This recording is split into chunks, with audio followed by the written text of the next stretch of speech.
So that troubled time continued, woe that never stopped, steady affliction for Halfdane's son, too hard an ordeal. There was panic after dark. People endured raids in the night, riven by the terror. When he heard about Grendel, Hygelac's Thane was on home ground, over in Geatland. There was no one else like him alive. In his day he was the mightiest man on earth, high-born and powerful.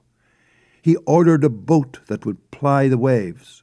He announced his plan to sail the Swan's Road and search out that king, the famous prince who needed defenders.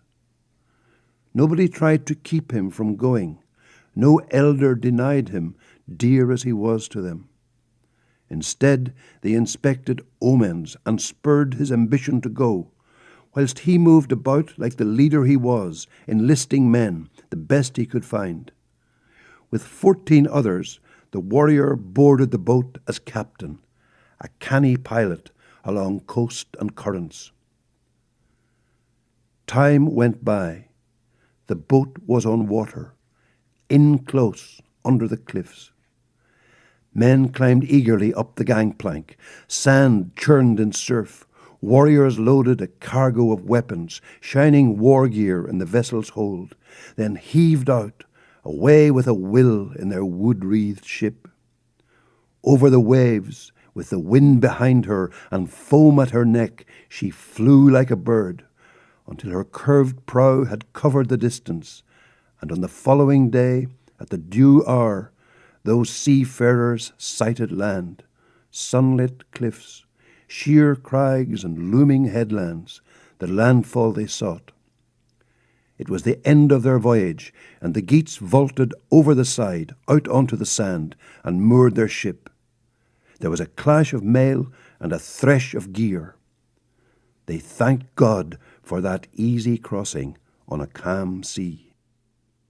When the watchman on the wall, the shielding's lookout, whose job it was to guard the sea cliffs, saw shields glittering on the gangplank and battle equipment being unloaded, he had to find out who and what the arrivals were. So he rode to the shore, this horseman of Hrothgar's, and challenged them in formal terms, flourishing his spear. "What kind of men are you who arrive rigged out for combat in coats of mail, sailing here over the sea lanes in your steep-hulled boat? I have been stationed as lookout on this coast for a long time. The sooner you tell where you come from and why, the better." The leader of the troop unlocked his word hoard. The distinguished one delivered this answer: "We belong by birth to the Geat people, and owe allegiance to Lord Hygelac. In his day, my father was a famous man, a noble warrior lord named Ecgtheow. He outlasted many a long winter and went on his way. All over the world, men wise in counsel continue to remember him. We come in good faith to find your lord and nation's shield, the son of Halfdane. Give us the right advice and direction. We have arrived here on a great errand to the Lord of the Danes, and I believe, therefore, there should be nothing hidden or withheld between us. So tell us if what we have heard is true about this threat, whatever it is, this danger abroad in the dark nights, this corpse-maker mongering death in the shielding country. I come to proffer my wholehearted help and counsel. I can show the wise Hrothgar a way to defeat his enemy and find respite, if any respite is to reach him ever. I can calm the turmoil and terror in his mind. Otherwise, he must endure woes and live with grief for as long as his hall stands at the horizon on its high ground." Undaunted, sitting astride his horse, the Coast Guard answered, "Anyone with gumption and a sharp mind will take the measure of two things, what's said and what's done. I believe what you have told me, that you are a troop loyal to our king. So come ahead with your arms and your gear, and I will guide you. What's more, I'll order my own comrades on their word of honour to watch your boat down there on the strand." So they went on their way. The ship rode the water, broad-beamed, bound by its hawser, and anchored fast. They marched in step, hurrying on till the timbered hall rose before them, radiant with gold. Nobody on earth knew of another building like it. Majesty lodged there. Its light shone over many lands. So their gallant escort guided them to that dazzling stronghold and indicated the shortest way to it. Then the noble warrior wheeled on his horse and spoke these words: "It is time for me to go. May the Almighty Father keep you and in his kindness watch over your exploits. I'm away to the sea, back on alert against enemy raiders." So they duly arrived in their grim war graith and gear at the hall. Then a proud warrior questioned the men concerning their origins. "Where do you come from? I am Hrothgar's herald and officer. I have never seen so impressive or large an assembly of strangers. Stoutness of heart, bravery, not banishment, must have brought you to Hrothgar." The man whose name was known for courage, the Geat leader, resolute in his helmet, answered in return: "We are retainers from Healak's band. Beowulf is my name.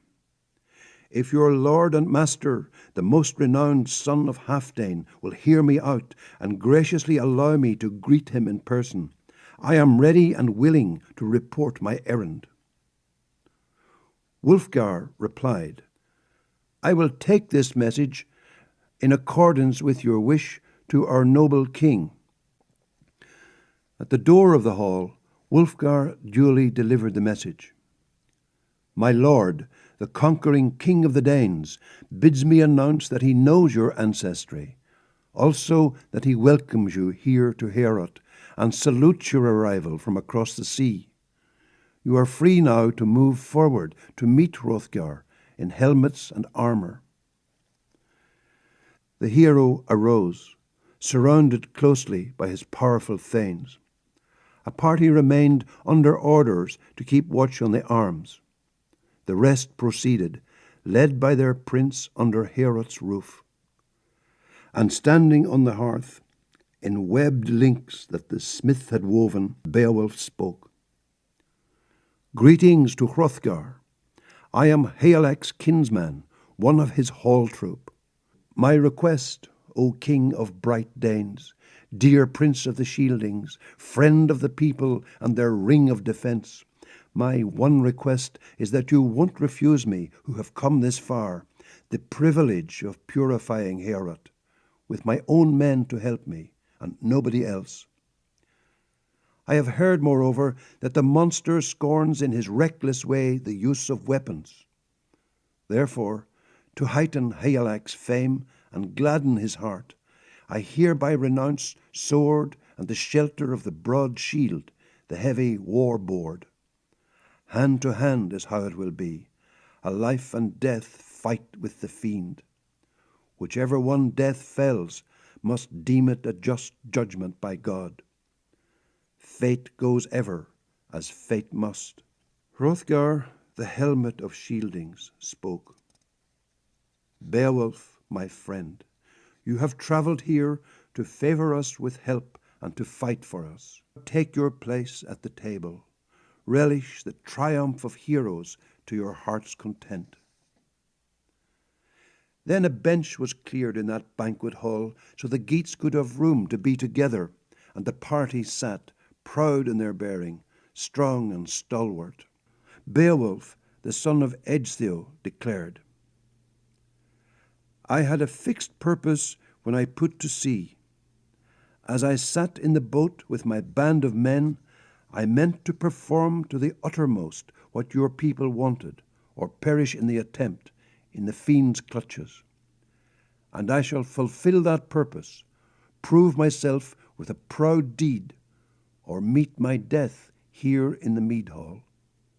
Hrothgar wished Beowulf health and good luck, named him hall warden, and announced as follows: Never, since my hand could hold a shield, have I entrusted or given control of the Danes' hall to anyone but you. Ward and guard it, for it is the greatest of houses. Be on your mettle now. Keep in mind your fame. Beware of the enemy. There's nothing you wish for that won't be yours if you win through alive.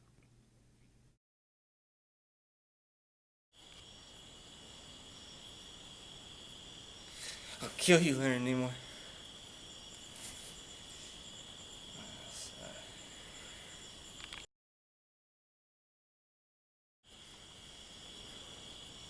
I'm Beowulf. You know I am capital B. Beowulf. Pack. I'll wolf your Beow. Tiptoe by the window, that is where I'll be.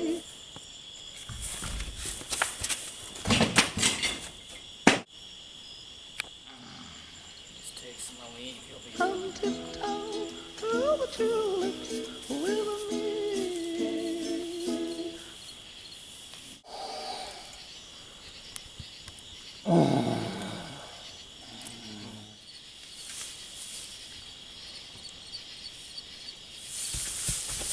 Oh my god! Ah!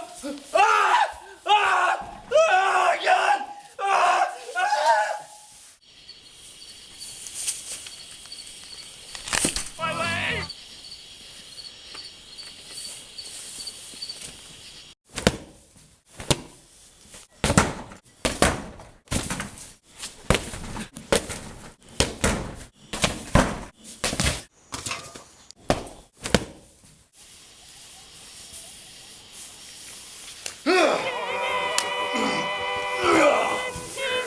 Do you have any idea who I am? I'm light in the darkness. I am Beowulf.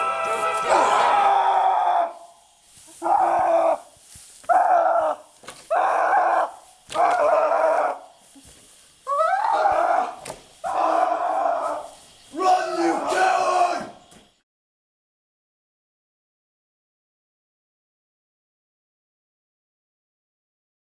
Don't you forget about me.